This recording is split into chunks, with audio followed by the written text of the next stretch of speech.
पावन न्यायालय के मंदिर के न्यायमूर्ति मान्यवर सूर्यकांत जी, मान्यवर माहेश्वरी जी, मान्यवर शर्मा जी, ये ब्रह्मा विष्णु महेश तीनों हमारे बीच पधारे। जोरदार अभिनंदन करें हमारे मध्य प्रदेश की धरती के ऊपर। यह हमारा सौभाग्य है, आज इतना बड़ा भव्य भवन अगर लोकार्पित हो रहा है तो उतना ही समृद्ध मंच हमारे बीच उपलब्ध है, जिनके माध्यम से दुनिया हमारी तरफ, ये जो हमारे लोकतंत्र की खूबसूरती में न्यायालय ने अपनी भूमिका जो अदा की है। मैं पहले हमारे यहाँ के राज्य के मुख्य न्यायाधिपति न्यायमूर्ति केत साहब को बधाई देना चाहूँगा। हम हमारे बीच आपके संक्षिप्त कार्यकाल में कई सारे कामों को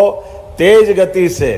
अपनी युक्ति बुद्धि से कैसे भी करके कराने में समर्थ भी है और सामर्थ्यशाली भी है। मैं आपका भी अभिनंदन करता हूं माननीय सुरेश केत जी,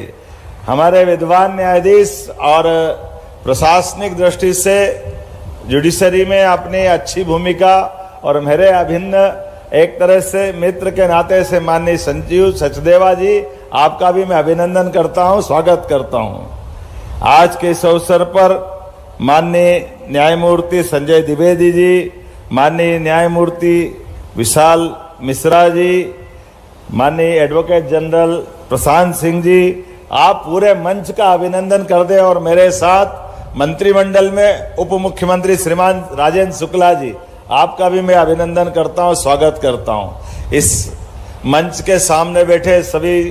माननीय सांसद, विधायक, सभी जनप्रतिनिधिगण, इस अवसर पर सभी अभिभाषकगण, आप सबका इस नए खास करके न्याय के मंदिर के लोकार्पण के अवसर पर जिला न्यायालय स्तर पर, ये माननीय सचदेवा साहब ने कहा है कि अतीत में 1834 में यहाँ के महाराजा विश्वनाथ सिंह जी ने अपने उस काल में दरबारों से न्याय की पद्धति के बजाय न्यायालय के लिए पहली बार प्रदेश के अंदर, पूरे मध्य प्रदेश में हमारा सार्वजनिक स्तर पर न्याय की सुलभता होना चाहिए, इसलिए भवन बना करके रीवा रियासत ने वो भवन दिया था। मैं उनका भी स्मरण करना चाहूँगा। आज इतिहास ने करवट बदली है। न्याय की महत्ता को जन जन तक पहुँचाने के लिए उस समय लिए गए संकल्प के बलबूते पर अब जब यहाँ नया स्तर पे भवन बन रहा है, तो जब पहली बार भवन बन के मिला था तो हमने उस समय का वो गौरवशाली अतीत को पूरे राज्य में सर्वश्रेष्ठ जिला न्यायालय बना है, ये भी गौरव आज आपकी मौजूदगी से मिला है। मैं रीवा वासियों को बधाई देना चाहूँ। जब मैं न्यायालय की तरफ देख करके अतीत के उस इतिहास को देख के थोड़ा स्मरण कर रहा था, तो न्याय की हमारी परंपरा तो सत्यवादी राजा हरिश्चंद्र से प्रारंभ होती है, और हरिश्चंद्र जरा हमारे लिए उस आदर्श के बाद अगर अपन देखें, काल के प्रवाह में बहुत सारे ऐसे नाम दिखाई देते हैं, लेकिन यहाँ हमारी मध्य प्रदेश में महाराजा विक्रमादित्य की परंपरा भी ध्यान में आती। विक्रमादित्य की वो गौरवशाली परंपरा, जिनके कई सारे प्रसंग, और उन्होंने एक सामान्य व्यक्ति की तरह अपना जीवन सामान्य तरह से, लेकिन जैसे ही वो न्याय के सिंहासन पे बैठते, न्याय के सिंहासन पर हमको तो वो अपने धर्मराज की याद दिलाते हैं। कई दृष्टांत उनके आज भी उस दौर में पहुंचाते हैं, जिसका एक उदाहरण मैं देना चाहूंगा। वैसे तो राजा भोज के माध्यम से सिंहासन 32 पुतलियों ने अलग अलग उनके कई उदाहरणों के संग्रह से लंबी कहानियां बनाई है, लेकिन एक आखिरी बात, विक्रमादित्य ने अपनी लड़ाई देश को शकों के साम्राज्य से मुक्त कराने की लड़ाई थी, और देश को, पूरे देश से शकों को हराते हुए उन्होंने जब सिंहासन पे बैठे,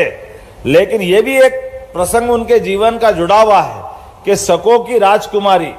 घटनाक्रम ऐसा घटा का उनका विवाह हो चुका है, और जब वो अपने राज सिंहासन पे बैठते हैं तब 3 क्षत्रप, उनके सगे भाई तीनों, एक पद्मावती, एक मथुरा और एक उज्जैनी की धरती पर, वो सारे राजकुमार के महाराजा की तरह थे। जब बंदी बना करके उनके दरबार में पेश किया गया, और पेश करने के बारे में महामंत्री ने कहा, महाराज इनके साथ न्याय करिए, ये तीनों शकों के सर्वोच्च पदाधिकारी है, लेकिन उन्होंने इस देश के अंदर अबाल निर्बाल और तमाम प्रकार के लोगों के साथ जो कष्ट दिए उनके अपराध भी इनके सामने हैं। लेकिन ये भी बात सही है कि ये आपकी महारानी के भाई भी है। ऐसे में महारानी खड़े होकर कहती है, महाराज माफ करिए, ये मेरे भाई है। विक्रमादित्य खड़े होकर के निर्णय करते हैं कि मैं आज भारत के सर्वोच्च पद पर बैठ करके यहाँ शासन की सत्ता का संचालन कर रहा हूं। ये व्यक्तिगत रूप से तुम्हारे भाई हो सकते हैं, मेरे साले हो सकते हैं, लेकिन ये देश के अपराधी हैं। देश के साथ इनने जो